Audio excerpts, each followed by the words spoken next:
जय गणेश जी। जय भोलेनाथ की जय। शिव पुराण की हर हर महादेव। शिव भोलेनाथ शंकर भगवान की जय।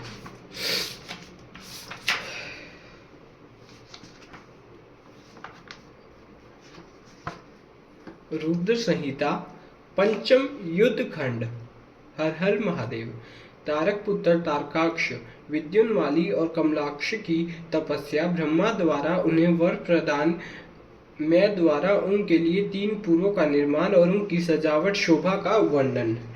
नारद जी ने कहा, पिताजी, जो गणेश और स्वामी कार्तिकी की उत्तम कथाओं से ओतप्रोत तथा आनंद प्रदान करने वाला है, भगवान शंकर के गृहस्थ संबंधी उस उत्तम चरित्र को हमने सुन लिया। अब आप कृपा करके उस परमोत्तम चरित्र का वर्णन कीजिए जिसमें रुद्रदेव ने खेल ही खेल में दुष्टों का वध किया था। महान वीर्यशाली भगवान शंकर ने देवद्रोहियों के 3 नगरों को एक ही साथ एक ही बाण से किस कारण एवं कैसे भस्म कर डाला था। भगवान जिनके भाले में बाल चंद्रमा सुशोभित है तथा जो सदा माया के साथ विहार करने वाले हैं, उन भगवान शंकर का चरित्र तो देवर्षियों को आनंद प्रदान करने वाला है। आप वह सारा चरित्र विस्तार पूर्वक वर्णन कीजिए। ब्रह्मा जी कहते हैं, ऋषि श्रेष्ठ, पहले किसी समय व्यास ने सनंत कुमार से ऐसा ही प्रश्न किया था। उस समय सनंत कुमार ने जो कुछ उत्तर दिया था वही मैं वर्णन करता हूँ। उस समय सनंत कुमार ने कहा था, महाबुद्धिमान व्यास जी, विश्व का संहार करने वाले चंद्रमौली शिव ने जिस प्रकार एक ही बाण से त्रिपुर को भस्म किया था, वह चरित्र कहता हूँ, सुनो। मुनीश्वर, जब शिव कुमार स्कंद ने तारकासुर को मार डाला तब उसके 3 पुत्रों को महान संताप हुआ। उनमें तारकाक्ष सबसे ज्येष्ठ था, विद्युन्माली मझला था और छोटे का नाम कमलाक्ष था। उन तीनों में समान बल था। वे जितेंद्रिय, सदाकार्य के उद्यत, संयमी, सत्यवादी, दृढ़ चित्त, महान वीर और देवों से द्रोह करने वाले थे। उन तीनों ने सभी उत्तमोत्तम एवं मनोहर भोगों का परित्याग करके मेरु पर्वत की एक कंदरा में जाकर परम अद्भुत तपस्या आरंभ की।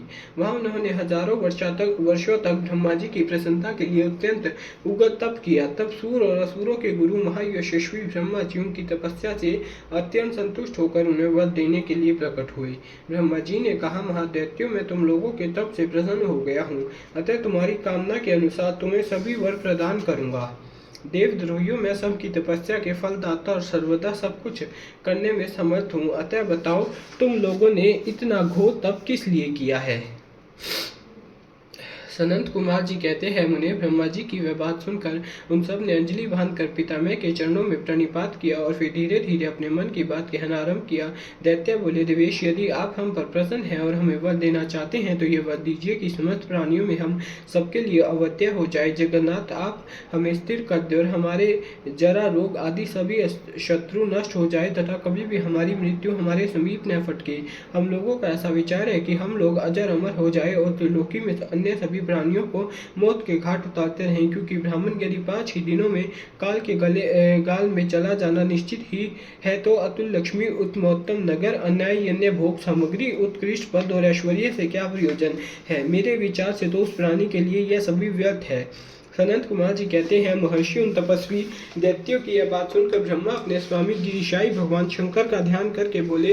ब्रह्मा जी ने कहा, असुरों, अमर तब सभी को नहीं मिल सकता, अतः तुम लोग अपना यह विचार छोड़ दो। इसके अतिरिक्त अन्य कोई वर जो तुम्हें रुचता हो मांग लो, क्योंकि दैत्यों, इस भूतल पर जहाँ कहीं भी जो प्राणी जन्मा है अथवा जन्म लेगा वह जगत में अजर अमर नहीं हो सकता। इसलिए पाप रहित असुरों, तुम लोग स्वयं अपनी बुद्धि से विचार कर मृत्यु की वंचना करते हुए कोई ऐसा दुर्लभ एवं दुस्साध्य वर मांग लो जो देवता और असुरों के लिए अशक्य हो।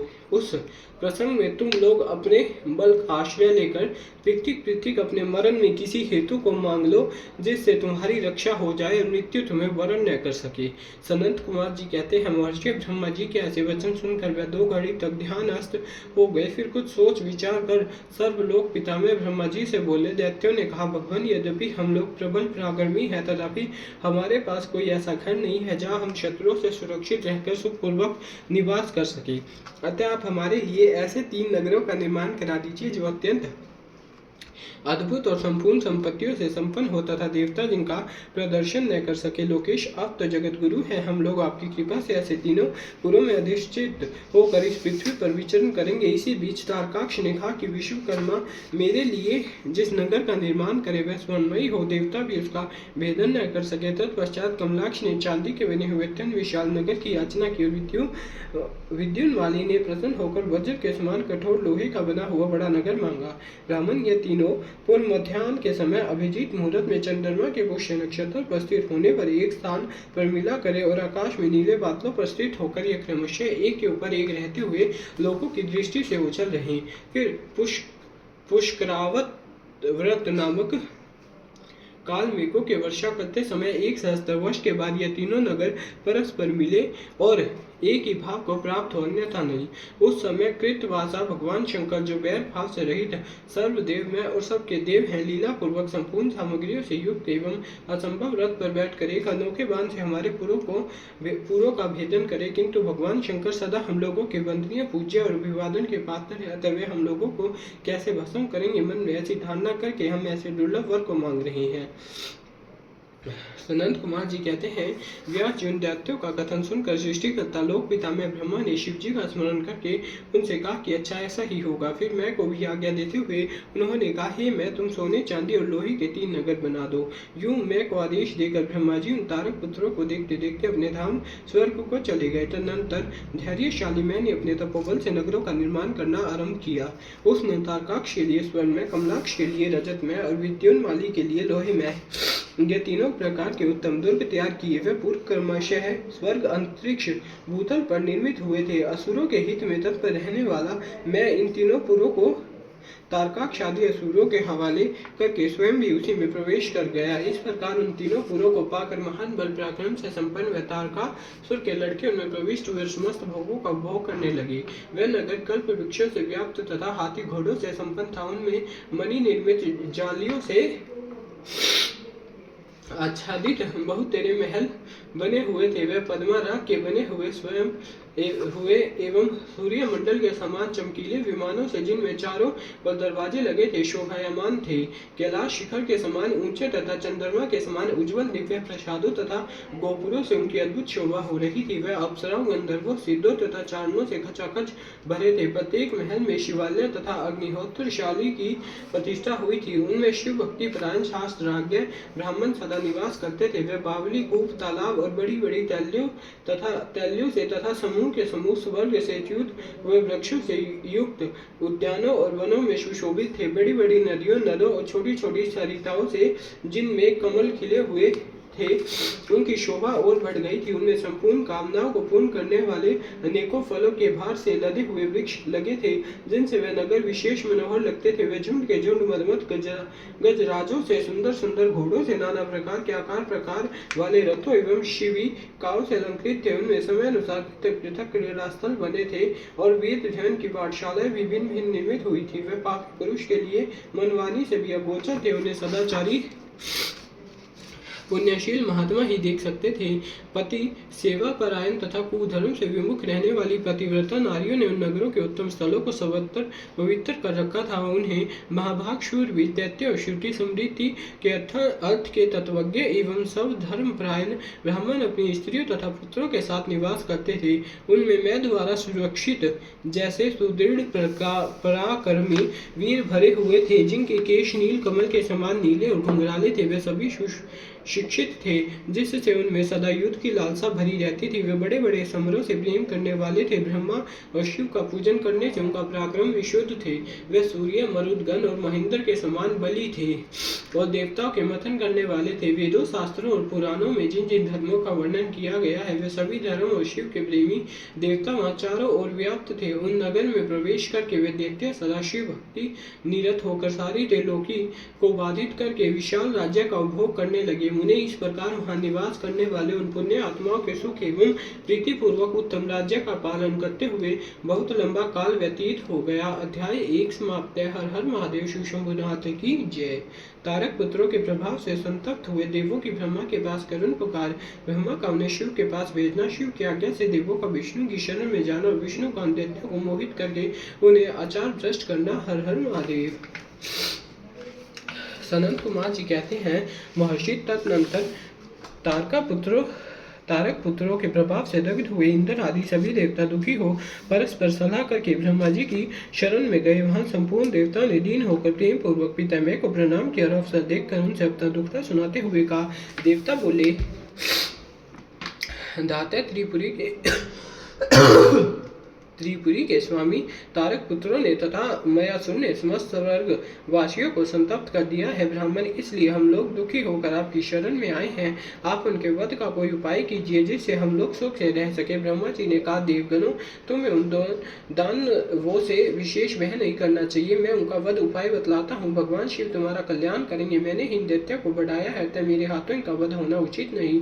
साथ ही त्रिपुर में इनका पुण्य भी वृद्धिंगित होता रहेगा। अतः इंद्र सहित सभी देवता शिव जी से प्रार्थना करें। वे सर्वाधीश यदि प्रसन्न हो जाएंगे तो वे ही तुम लोगों का कार्य पूर्ण करेंगे। सनत कुमार कहते हैं, व्यास जी ब्रह्मा जी की यह वाणी सुनकर इंद्र सहित सभी देवता दुखी हो उस स्थान पर गए जहाँ विष्णु ध्वजा शिव आसीन थे। तब उन सब ने अंजलि वाहन कर देवेश्वर शिव को भक्ति पूर्वक प्रणाम किया। कंधा झुकाकर लोगों के कल्याण करता शंकर का स्तवन किया। मुने इस प्रकार नाना प्रकार के दिव्य स्तोत्र द्वारा त्रिशूलधारी परमेश्वर की स्तुति करके स्वार्थ साधन में निपुण इंद्र आदि देवताओं ने दीन भाव से कंधा झुकाए हुए हाथ जोड़कर प्रस्तुत स्वार्थ को निवेदन करना आरंभ किया। देवताओं ने कहा, महादेव तारक के पुत्र तीनों भाइयों ने मिलकर इंद्र सहित समस्त देवताओं को प्राप्त कर दिया है। भगवान, उन्होंने त्रिलोकी को तथा मुनीश्वरों को अपने अधीन कर लिया है और संपूर्ण सिद्ध स्थानों को नष्ट भ्रष्ट करके सारे जगत को उत्पीड़ित कर रखा है। वे दारुण दैत्य समस्त यज्ञ भोगों को स्वयं ग्रहण करते हैं। उन्होंने ऋषि धर्म का निवारण करके अधर्म का विस्तार कर रखा है। शंकर, निश्चय ही वे तारक पुत्र समस्त प्राणियों के लिए अवध्य है, इसलिए वे स्वेच्छा अनुसार सभी कार्य करते रहते हैं। प्रभु, यह त्रिपुर निवासी दारुण दैत्य जब तक जगत का विनाश न कर डाले उससे पहले ही आप किसी ऐसी नीति का विधान करें जिससे इसकी रक्षा हो सके। सनत कुमार जी कहते हैं, मुने यूं भाषण करते हुए स्वर्गवासी इंद्रादि देवों की बात सुनकर शिव जी उत्तर देते हुए बोले। शिव जी ने कहा, देवगण, उस समय वे त्रिपुराधीश महान पुण्य कार्यों में लगे हुए हैं और ऐसा नियम है कि जो पुण्यात्मा हो उस पर विद्वानों को किसी प्रकार का भी प्रहार नहीं करना चाहिए। मैं देवताओं के सारे महान कष्टों को जानता हूँ, फिर भी वे दैत्य बड़े प्रबल हैं। अतः देवता और असुर मिलकर भी उनका वध नहीं कर सकते। वे तारक पुत्र सब के सब पुण्य संपन्न है, इसलिए उन सभी त्रिपुरवासियों का वध दुस्साध्य है। यद्यपि मैं रण कर्कश हूँ, तथापि जानबूझकर मैं मित्रद्रोह कैसे कर सकता हूँ, क्योंकि पहले किसी समय ब्रह्मा जी ने कहा था कि मित्रद्रोह से बढ़कर दूसरा कोई बड़ा पाप नहीं है। सत्पुरुषों ने ब्रह्म हत्यारे, शराबी, चोर और व्रत भंग करने वाले के लिए प्रायश्चित का विधान किया है, परंतु कृतघ्न के उद्धार का कोई उपाय नहीं है। देवताओं, तुम लोग भी तो धर्मज्ञ हो, तथ्य दृष्टि से विचार कर तुम ही बताओ कि जब वे दैत्य मेरे भक्त है तब मैं उन्हें कैसे मार सकता हूँ। इसलिए अमर, जब तक वे दैत्य मेरी भक्ति में तत्पर है तब तक उनका वध असंभव है। तथापि तुम लोग विष्णु के पास जाकर उनसे ये कारण निवेदन करो। तदनंतर देवगण भगवान विष्णु के समीप गए और उनके द्वारा ऐसी व्यवस्था की गई कि जिससे वसु शेष सनातन धर्म से विमुख होकर सर्वत्र अनाचार परायण हो गए। वैदिक धर्म का नाश होने से वहां स्त्रियों ने पतिव्रत धर्म छोड़ दिया, पुरुष इंद्रियों के वश हो गए। यूं स्त्री पुरुष सभी दुराचारी हो गए। देवराधन, श्राद्ध, यज्ञ, व्रत, तीर्थ, शिव, विष्णु, सूर्य, गणेश आदि का पूजन, स्नान, दान आदि सब शुभ आचरण नष्ट हो गए। तब माया तथा अलक्ष्मी उन पुरों में आ पहुंची। तब से प्राप्त लक्ष्मी वहां से चली गई। इस प्रकार वहां अधर्म का विस्तार हो गया। मुने, तब शिव इच्छा से भाइयों सहित उस दैत्य राज की तथा माया की भी शक्ति कुंठित हो गई। अध्याय 2 से 5वां समाप्त। हर हर महादेव। देवों का शिव जी के पास जाकर उनका स्तवन करना। शिव जी के त्रिपुर वध के लिए उद्यत न होने पर ब्रह्मा और विष्णु का उन्हें समझाना। विष्णु के बतलाए हुए शिव मंत्र का देवों द्वारा तथा विष्णु द्वारा जब शिव जी का प्रसन्नता और उनके लिए विश्वकर्मा द्वारा सर्व देवमयी रथ का निर्माण। हर हर महादेव। शिव शंभुनाथ की जय। जय महादेव की। व्यास जी ने पूछा, सनत कुमार जी, जब भाइयों तथा पूर्व वासियों सहित उस दैत्य राज की बुद्धि विशेष रूप से मोहाच्छन्न हो गई तब उसके बाद कौन कौन सी घटना घटी, विभु व सारा वृत्तांत वर्णन कीजिए। सनत कुमार जी ने कहा, महर्षि, जब तीनों पुरों की पूर्वोक्त दशा हो गई, दैत्यों ने शिवा अर्चन का परित्याग कर दिया, संपूर्ण स्त्री धर्म नष्ट हो गया और चारों ओर दुराचार फैल गया, तब भगवान विष्णु और ब्रह्मा के साथ सब देवता कैलाश पर्वत पर गए और सुंदर शब्दों में शिव की स्तुति स्तुति करने लगे, महेश्वर देव आप परमोत्कृष्ट आत्म बल से संपन्न है, आप ही सृष्टि के कर्ता ब्रह्मा, पालक विष्णु और साहत रुद्र है, पर ब्रह्मा स्वरूप आपको नमस्कार है। यूं महादेव जी का स्तवन करके देवों ने उन्हें साष्टांग प्रणाम किया। फिर भगवान विष्णु ने जल में खड़े होकर अपने स्वामी परमेश्वर शिव का मन ही मन स्मरण करके तन्मय और दक्षिणा मूर्ति के द्वारा प्रकटित रुद्र मंत्र का 1.5 करोड़ की संख्या तक जप किया। तब तक सभी देवता और महेश्वर में मन लगाकर यूं की स्तुति करते रहे। देवों ने कहा, प्रभु आप समस्त प्राणियों के आत्म स्वरूप कल्याण करता और भक्तों की पीड़ा हरने वाले हैं। आपके गले में नीला चिन्ह है जिससे आप नीलकंठ कहलाते हैं। आप चिद्रूप एवं प्रचेता है। आप रुद्र को हमारा प्रणाम है। असुर निकंदन आप ही हमारी सारी आपत्तियों के निवारण करने वाले हैं। अतः सदा से आप ही हमारी गति है और आप ही सर्वथा हम लोगों के वंदनीय है। आप सबके आदि है और आप ही अनादि भी हैं। आप ही आनंद स्वरूप अव्यय प्रभु प्रकृति पुरुष के भी साक्षात सृष्टा और जगदीश्वर हैं। आप ही रजोगुण सत्वगुण और तमोगुण के आश्रय से ब्रह्मा विष्णु और रुद्र होकर जगत के कर्ता भर्ता और सहारक बनते हैं। आप ही भवसागर से तारने वाले हैं। आप समस्त प्राणियों के स्वामी अविनाशी वरदाता व मंक्य स्वरूप वेद प्रतिपाद्य और वाच्यवाचकता से रहित है। योग वेता योगी आप ईशान से मुक्ति की याचना करते हैं। आप योगियों के हृदय कमल की कर्णिका पर विराजमान रहते हैं। वेद और संतजन कहते हैं कि आप पर ब्रह्मा स्वरूप तत्व रूप तेजो राशि और प्रातपर है। सर्व आप सर्वव्यापी सर्वात्मा और त्रिलोकी के अधिपति है। भव इस जगत में जिसे परमात्मा कहा जाता है वह आप ही है। जगत गुरु इस जगत में जिसे देखने सुनने श्रवण करने तथा जानने योग्य बताया जाता है और जो अनु से भी सूक्ष्म तथा महान से भी महान है वह आप ही है। आप चारों ओर हाथ पैर नेत्र सिर मुख कान और नाक वाले हैं। अतः आपको चारों ओर से नमस्कार है। सर्वव्यापी आप सर्वज्ञ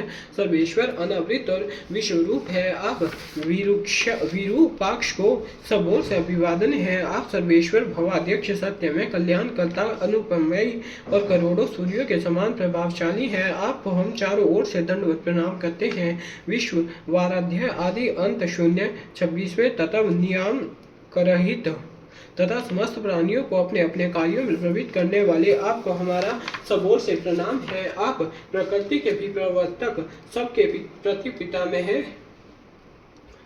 और समस्त शरीर में व्याप्त है। आप परमेश्वर को हमारा नमस्कार है। श्रुति तथा श्रुति तत्व के ज्ञाता विज्ञ जन आपको वरदायक समस्त भूतों में निवास करने वाले स्वयं शंभु और श्रुति तत्वज्ञ बताते हैं। नाथ आपने जगत में अनेकों ऐसे कार्य किए जो हमारी समझ से परे हैं, इसलिए देवता असुर ब्राह्मण और अन्य स्थावर जंगम भी आपकी स्तुति करते हैं। शंभु त्रिपुरवासी दैत्यों ने हमें प्राय नष्ट कर डाला है। अतः आप शीघ्र ही उन असुरों का विनाश करके हमारी रक्षा कीजिए, क्योंकि देव वल्लभ हम देवों के एकमात्र आप ही गति है। परमेश्वर इस समय वे आपकी माया से मोहित हो गए हैं। अतः प्रभु वे भगवान विष्णु द्वारा बताई हुई युक्ति के चक्कर में फंसकर सारा धर्म कर्म घोर छोड़ बैठे हैं। भक्त वत्सल हमारे सौभाग्यवश इस समय उन दैत्यों ने संपूर्ण धर्मों का परित्याग कर दिया है, नास्तिक शास्त्र का आश्रय ले रखा है। शरण दाता आप सदा से देवताओं का कार्य करते आए हैं, इसलिए आज भी हम लोग आपके शरणापन्न हुए हैं। अब आपकी जैसी इच्छा हो वैसा कीजिए। सनंत कुमार जी कहते हैं, मुनिवर इस प्रकार महेश्वर का स्तवन करके देवगण दीन भाव से अंजलि बांध कर सामने खड़े हो गए। उस समय उनके मस्तक झुके हुए थे। इस प्रकार जब सुरेंद्र आदि देवों ने महेश्वर की स्तुति की और विष्णु ने शांत संबंधी मंत्र का जप किया, तब सर्वेश्वर भगवान शिव प्रसन्न हो गए और वृष पर सवार हो वहीं प्रकट हो गए। उस समय पार्वती पति शिव का मन प्रसन्न था। उन्होंने नंदीश्वर की पीठ से उतरकर विष्णु का आलिंगन किया और फिर वे नंदी पर हाथ टेक कर खड़े हो गए और संपूर्ण देवताओं की ओर कृपा भरी दृष्टि से देखकर गंभीर वाणी में श्री हरि से बोले। शिव जी ने कहा, देवश्रेष्ठ उन अधर्मनिष्ठ दैत्यों को तीनों पुरों को मैं नष्ट कर डालूंगा, इसमें संशय नहीं, परंतु वे महादैत्य मेरे भक्त थे और उनका मन सुदृढ़ रूप से मुझ में लगा रहता था। अतः यद्यपि इस समय उन्होंने व्याजवश उत्तम धर्म का परित्याग कर दिया है, तथापि वे मेरे ही द्वारा मारने योग्य है। इसलिए जिन्होंने त्रिपुरवासी सारे दैत्यों को धर्म भ्रष्ट करके मेरी भक्ति से विमुख कर दिया है, वे विष्णु अथवा अन्य कोई ही उन्हें क्यों न मारते। मुनीश्वर शंभु के वचन सुनकर उन समस्त देवताओं का तथा श्रीहरि का भी मन उदास हो गया। जब सृष्टिकर्ता ब्रह्मा ने देखा कि देवता और विष्णु के मुख पर उदासी छा गई, तब उन्होंने हाथ जोड़कर शंभु से कहना आरंभ किया। ब्रह्मा जी बोले, परमेश्वर आप योग वेताओं में श्रेष्ठ पर ब्रह्मा तथा सदा से देवों तथा और ऋषियों की रक्षा में तत्पर है। अतः पाप आपका स्पर्श नहीं हो सकता, साथ ही आपके आदेश से ही तो उन्हें मुंह में डाला गया है। इसके प्रेरक तो आप ही हैं। इस समय अवश्य ही उन्होंने अपने धर्म का परित्याग कर दिया है और वह आपकी भक्ति से विमुख हो गए हैं, तथापि आपके सिवा दूसरा कोई उनका वध नहीं कर सकता। देवों ऋषियों के प्राण रक्षक महादेव साधुओं की रक्षा के लिए आपके द्वारा मलेच्छाओं का वध उचित है। आप तो राजा है, अतः राजा को धर्म अनुसार पापियों का वध करने से पाप नहीं लगता, इसलिए इस कांटे को उखाड़ कर साधु ब्राह्मणों की रक्षा कीजिए। राजा, यदि आपने राज्य तथा सर्व लोकाधिपत्य को स्थिर रखना चाहते हो तो उसे अपने राज्य में एवं अन्यत्र भी ऐसा ही व्यवहार करना चाहिए। इसलिए आप देवगणों की रक्षा के लिए उद्यत हो जाइए, विलंब मत कीजिए। देवेश बड़े बड़े मुनीश्वर यज्ञ संपूर्ण वेद शास्त्र में और विष्णु निश्चय ही आपकी प्रजा है। प्रभु, आप देवताओं के सार्वभौम सम्राट हैं। यह श्री हरि आदि देवगण तथा सारा जगत आपका ही कुटुंब है। अजन्मा देव श्री हरि आपके युवराज है और मैं ब्रह्मा आपका पुरोहित हूँ तथा आपकी आज्ञा का पालन करने वाला शकल राज कार्य संभालने वाले मंत्री हैं। सर्वेश अन्य देवता भी आपके शासन के नियंत्रण में रहकर सदा अपने अपने कार्य में तत्पर रहते हैं। यह बिल्कुल सत्य है। सनंत कुमार जी कहते हैं, व्यास जी, ब्रह्मा की बात सुनकर शूर पालक परमेश्वर शिव का मन प्रसन्न हो गया। तब उन्होंने ब्रह्मा जी से कहा, शिव जी बोले, ब्राह्मण, यदि आप मुझे देवताओं का सम्राट बतला रहे हैं तो मेरे पास उस पर के योग्य कोई ऐसी सामग्री तो है ही नहीं जिससे मैं उस पर को ग्रहण कर सकूं, क्योंकि न तो मेरे पास कोई महान दिव्य रथ है, न उसकी साथी है और न संग्राम में विजय दिलाने वाले वैसे धनुष्मान ही है कि जिन्हें लेकर मैं मनोयोग पूर्ण संग्राम में उन प्रबल दैत्यों का वध कर सकूं। यूं कहकर वे चुप हो गए, परंतु शिव जी को शीघ्र प्रस्तुत होते न देखकर समस्त देवता कश्यप आदि ऋषि